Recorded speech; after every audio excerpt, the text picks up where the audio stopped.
Hello বন্ধুরা, তোমরা সবাই কেমন আছো? আজকে চলে এসেছি একটা নতুন ভিডিও নিয়ে।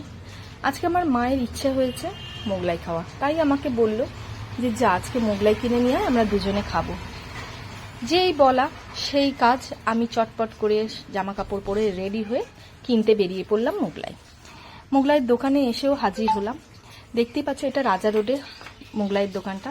যারা সোদপুর এলাকায় থাকো তারা এই দোকানটা হয়তো চিনে থাকবে, আর যারা চেনো না তাদের বলবো এই দোকানটা একবার এসে এদের খাবারটা টেস্ট করো। খুবই সুন্দর টেস্ট এর খাবারের। আমি এখান থেকে বরাবরই কিনি। যাই হোক, আমার মোগলাইটা রেডি হয়ে গেছে, মোগলাই কাটা চলছে।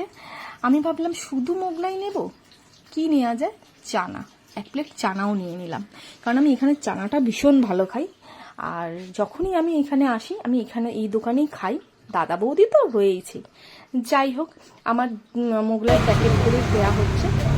এর মধ্যে হঠাৎ করে হইচই, দেখি ঘুরে যে দাদু লরি ঠেলছে। আমি ভিডিও না করে থাকতে পারলাম না। আমি দেখছি দাদু লরি ঠেলছে। আসল কারণটা কিন্তু ওইটা না, আসলে পেছনে অনেক লোক আছে যারা লরিটা ধরে ঠেলছে। লরিটা আসলে খারাপ হয়ে গেছে, তাই জন্য হয়তো পাশে পেট্রোল পাম্প, সেখানেই হয়তো নিয়ে যাবে, নিয়ে গিয়ে হয়তো সারাবে, জানি না বাপু। আমি ওখান থেকে বেরিয়ে পড়লাম, কারণ দাঁড়িয়ে থেকে কোনো লাভ নেই। আমার মা অধীর আগ্রহে বসে আছে মোগলাই কখন নিয়ে যাব, তাই বাড়ি ফিরে এলাম। আমার মা সচরাচর মুখে কিছু বলে না, এটা খাবো ওইটা খাবো, কিন্তু যখন বলেছে তখন আর কোনো কথা নেই। আমরা মায়ের জন্য যতটুকুনি পারি করার কথা ভাবি। যাই হোক, আজ এইটুকুনি, কালকে আবার নিয়ে আসবো নতুন একটা ভিডিও।